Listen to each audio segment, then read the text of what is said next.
Mascot Tower values plunge. Let's have a look.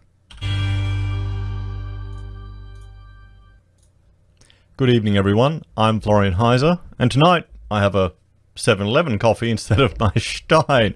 I'm working on a big deadline, and I thought we'd look at the Mascot Tower and this report that prices in the apartments there are plunging. Don't worry, the Stein will come back tomorrow. So, this is from news.com.au. Real estate agents reveal hundreds of thousands of dollars wiped off the unit values. So that's not surprising at all. I think someone left a comment yesterday on my video about this, that they'd offer $1 for the one-bedroom apartment. Owners of units within Mascot Towers have had hundreds of thousands of dollars wiped off their property values virtually overnight. That's according to MGM Properties principal real estate agent, Michael Zellis, who has a one-bedroom unit in the troubled complex on the market for $740,000. And I looked at that the other day. I mean, it looks like a nice unit, but would anyone trust it? Would anyone trust it now? But he told news.com.au that property and many others in the building were now essentially worthless, at least in the short term. Would you want that from your real estate agent?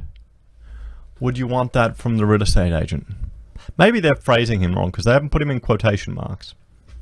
So, the building was evacuated on Friday due to serious concerns regarding cracks in the primary support structure and facade masonry.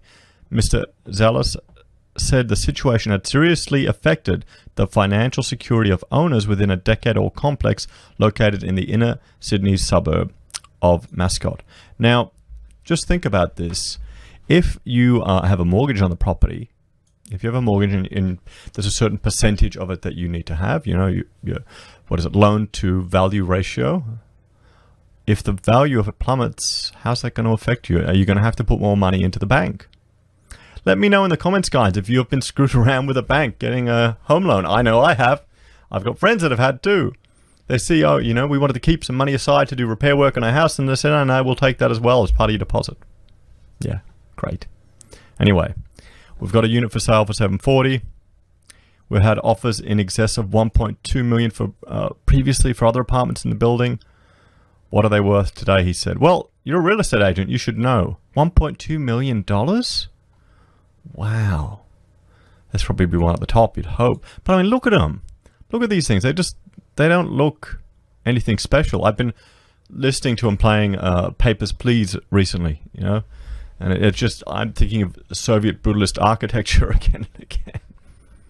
I definitely think, is that flammable cladding actually here? Could that cladding be flammable? That's another question to put out there. That looks like it.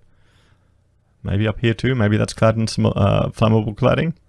Anyway, I definitely think this will wipe a considerable amount of value off all those units one way or another, at least until a buyer can be satisfied there are no more unknowns. That'll be decades.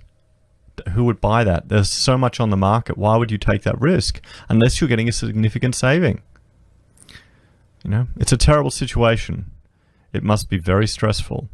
A lot of owners have mortgages, and all of a sudden they can't rent their units out, and some owners may now have to rent elsewhere. Bloody hell. This is just insane, this whole saga.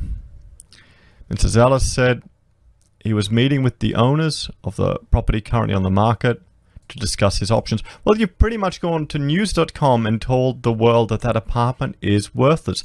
I mean, does that sound like a smart real estate agent? How would you spin this positively? I mean, you'd say there's definitely some issues with the building. It may shake the confidence of people, but everything we've heard to this point is that it can be rectified and it can be dealt with. Situations like this have happened in buildings before, and they can be fixed. Maybe now's the time to swoop in and get a bargain.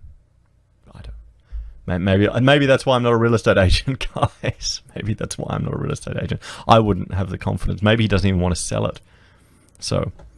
But he said he would recommend taking the apartment off the market for now until the owner knew exactly how bad the damage is and what it's going to cost him. Adding there was little chance of someone buying the property now for a reasonable amount. Well, yes, because there's the whole risk of the damage, because all the owners are going to have to chip in. They're all going to have to chip in. And the sinking fund is for maintenance of the building, I was reminded, not for the actual sinking of the building. The sinking fund. Well, the building is sinking in a way. I shouldn't laugh. You want to know that what you're buying is still going to be standing. It's not too much to ask, he said. No solicitor would advise their client to purchase any property without first checking the title and the building's integrity. There is no question about it. No one would be advising their client to proceed with the sale. Yeah, any existing conditions inspection, any building and pest inspection would recommend these issues, major structural issues. Hell, I was turned away when my mother and I, when we were looking at apartments like this, and I was steering her away from apartments, but she wanted to see them. I would ask, we found out that they needed to get a whole lot of concrete cancer repaired in one building. I wanted minutes from the body corporate meetings, those type of things, just to see what was going on. And I was noticing slippery tiles, going, oh, well, that needs to be addressed. That's a public area, and all these little things. You just need to ask. You need to ask. So, Mr. Seller said opportunists were already trying to swoop in by making offers of just $10 and $100 for properties within Mascot Towers. Well, yeah. Well, we've had one offer for $1 on yesterday's comments, so I'm just checking here to make sure everything's working. Good. It is. So, he said he expected the government to potentially introduce annual inspections of strata buildings by independent experts in the wake of the latest scare, which would help buyers feel at ease, but which would also drive up strata levies for all buildings in Australia. It will make no difference. You already have fire inspections all the time, and how often, or maybe that's just me because I've worked on buildings like this, where you discover all these fire issues. We had one job where we were refurbishing a gym, and we found all of these fire detectors that were in the building, that were inspected every year, weren't working. Only because we started doing renovation work. That's when we discovered it. So I have no confidence that this will provide a solution. I'm sure it'll make people feel safe. So it's safety theatre. It's the same thing about, when you go through the plane and they make you jump through all these hoops. It's safety theatre. Let me know what you think in the comments. Do you think this will make any difference? Do you think someone walking around with a clipboard inspecting and ticking on stuff, maybe an ex-tradie or ex-architect that's done a little course, or building certified that's done a course to get $500 to do these inspections, could you imagine the amount of waivers and bullshit on that piece of paper that they'd hand over as their inspection that would indemnify them from anything? And they couldn't tell. It would be impossible for them to identify failures like this, major structural issues that are about to happen. Maybe they'd identify a leak here or a leak there, but this was a managed building. There was a manager of this building. There was a body corporate of this building. They should do it themselves anyway, and I bet you they do. Or maybe the body corporate's cutting corners. But even then, for maintenance issues, I can see that happening. But the structural stuff like this, how are you going to discover it? You're going to start x-raying the whole bloody slab? Here's a question for you. I was thinking about ways to deal with this. I want to make a separate video on it. Would x-rays of certain critical elements to ensure that the Rio's been placed in post-construction, even for an inspection, would that be necessary? Do we need to start implementing that? Do we need to start having 2 certifiers? One with the local authority, and then one hired by the client, and they need to reach a consensus. If they don't reach a consensus, then it goes to arbitration. I don't know. Just trying to think of ideas to address this, because I feel like the market doesn't seem to be able to. So, no rights. I need to have my 7-Eleven coffee. I think this is $1. I hope my mother got it for me, so. It's good. It's good. Not as good as in a Stein, but still. So no rights. Financial editor Ross Greenwood told the Today Show that owners of Mascot Towers were basically on their own and called for the creation of national standards to protect buyers. What are the rights for these people, he said. There is zero you can do. Where is the state government? Where is government anywhere? Imagine trying to sell one of these apartments right now. There's not only financial loss and an enormous amount of stress, it's uninhabitable. Where do you live? As many people have said for a long, long time, you have more rights when you buy a toaster that is faulty than you do when you buy an apartment for $500,000 or more. Oh, that's a good soundbite, but I don't really like that one too much. Owner's dilemma. In New South Wales, defective buildings are covered by warranty for just 6 years after a development has been completed, meaning owners within Mascot Towers, which is 10 years old, could be left high and dry. According to Owners Corporation, could be. Okay. Could be, but maybe not. Maybe not. If you can prove that the damage is a result of negligence on behalf of the builder or the developer or another party, then you could sue them for that. Being able to prove that would be very difficult, and that would be a costly process. It's not as simple as open and shut case as a warranty period for a builder. But if it's the result of negligence, then yes. Or if it was for maybe building work next door or the train tunnel, I don't know. According to Owners Corporation Network spokesman Stephen Goddard, they are now facing potential bankruptcy after being failed by successive parliaments. There are more consumer protections for people buy a refrigerator. Oh, it's a refrigerator this time. You know, he said owners were now looking down the barrel at special levies they may not be able to afford, which could cost anywhere between $100,000 and $300,000 per lot. So this is where, you know, if they need to spend millions of dollars to rectify this damage, everyone in the strata has to chip in. Everyone has to chip in. They could well default on their mortgage. The mortgage won't be able to sell their lot, and they will have to commence bankruptcy proceedings, all because they wanted a piece of the Australian dream. I always thought the Australian dream was a quarter-acre block with a hills hoist at the back. Not a shoebox apartment in Sydney for $740,000. I remember when Rachel and I were... Rachel was pregnant and we were looking at... No, she wasn't pregnant. Maybe she was. Long time ago. First baby. We were looking at different apartments to move in, to get out of the rental place. And I said, no, we're finding a house. I'm not bringing up a kid in an apartment, no way. I don't care how crap it is, how rundown it is, we're finding one. And yes, we found a crappy rundown Queenslander. Yes, go Queenslander. So cold, so very cold. So a call for calm.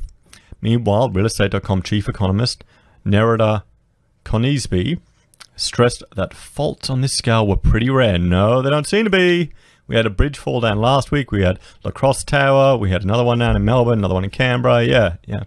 No, they're not. Especially considering the high level of development which has occurred over the past decade. Okay, maybe she's... Okay. She's an economist working for a website, so I doubt she's got much site experience. So I'm not surprised that she's making that claim. We'll just have to wait and see. She said Australian building standards were top-notch on a global scale, but said more... Yeah, the standards are... Yeah, no, she's right. Our standards are top-notch. That's not the problem here. The problem isn't with the standards. I'm referring to the legislation and the standards, the documents. I'd be happy if the Australian standards were free, honestly, which they're not, but aside from the point. But the problem is that people aren't following the standards. People are cutting corners. People are putting Rio in upside down. People are taking Rio out. So, but said more could be done to protect owners who find themselves in a similar terrible situation. That could include extending the warranty period and introducing a levy to cover unexpected costs. On a personal note, Miss Conisbee urged people thinking about buying off the plan to research the developer thoroughly and to consider other potential issues besides structural problems, including noise and planning developments in the area. Okay. I don't know if that would make a difference. Researching the development. What information are you going to get? What capabilities will a mum and dad who don't understand construction or the game of construction know? You need to find out individuals. You need to find out people who've worked on projects, who've got a bad rep, and have, you know, gone from one Phoenix company to another and, you know, moved, and dodgy shit happening everywhere. That's who you need to find. You need to follow the dodgy bastards. Just researching, you know, the developer is not going to do you any good. You'll get what? Some of their pictures and marketing. It's not going to help. It sounds good, and I'm seeing this repeated again and again with regards to this, but it's not enough. So history repeats. Yeah, it seems to. The Mascot Towers saga comes just 6 months after 51 units in Sydney's Olympic Park's Opal Tower were similarly forced to evacuate their homes on Christmas Eve after a disturbing cracking sound was heard. I've done, I think, over a 20 video playlist now just on Opal Tower and everything that's changed. If you want to have a look at it, I will put the link to it here or maybe earlier in the video. I'll draw a box here so I can see it when I'm recording. Yeah, that's it. It's going to work. Well organized, well polished machine here, guys. So now around half of Mascot Tower... Wait, up here, in January, New South Wales Minister for Better Regulation. I hate that title, Better Regulation. That just doesn't make sense. Anyway. Matt Keane announced a crackdown on cowboy certifiers across the state to address public concern about the building certification process. Well, that doesn't help people who bought stuff 10 years ago. You know? And it's not just the certifiers, it's the way buildings are procured. Now around half of Mascot Tower residents will be prevented from returning home to collect personal items for at least a week. 64 of the 122 units in the partly accessible zone and tenants have been told they may be accessed for a short period of time to collect personal effects only, with escort by the building managers by approximately from today. They didn't write that in the article. Come on, Alexis. So, what do you all think, guys? What do you all think? It's ongoing. Still haven't seen much below about what's causing the cracks. I've seen some comments made that people were locked out of the apartments. So I've just finished my video about Mascot Towers, and someone sent me through this clip from 7 News about the river that's formed in front of them. This is today, just from all the rain. So, can you imagine this fills anyone with some confidence with what's going on here? That looks like it could be a flammable cladding, couldn't it? Couldn't it? That could be. That could be. I'm sure it isn't. 10 years ago. Shit. What do you reckon, guys?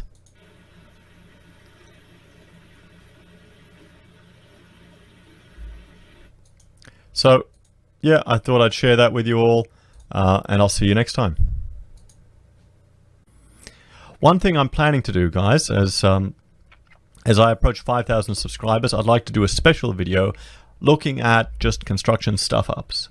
So if you could send me any pictures you have, personally, and I don't want to know the project, I don't want to know the builder, just so we can share and have a bit of talk about some stuff-ups, and maybe share it with the public. Stuff that you see all the time, but general mum and dad people buying wouldn't appreciate or wouldn't know to keep an eye out for. You know, I had someone sending me some just dodgy carpentry work, really dodgy stuff.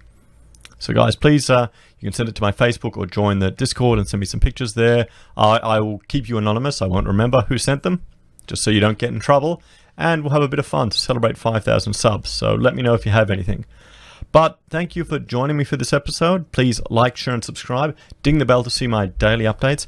And I'm going to go and finish this project deadline that just keeps going on. Anyway, guys, see you later. Bye for now.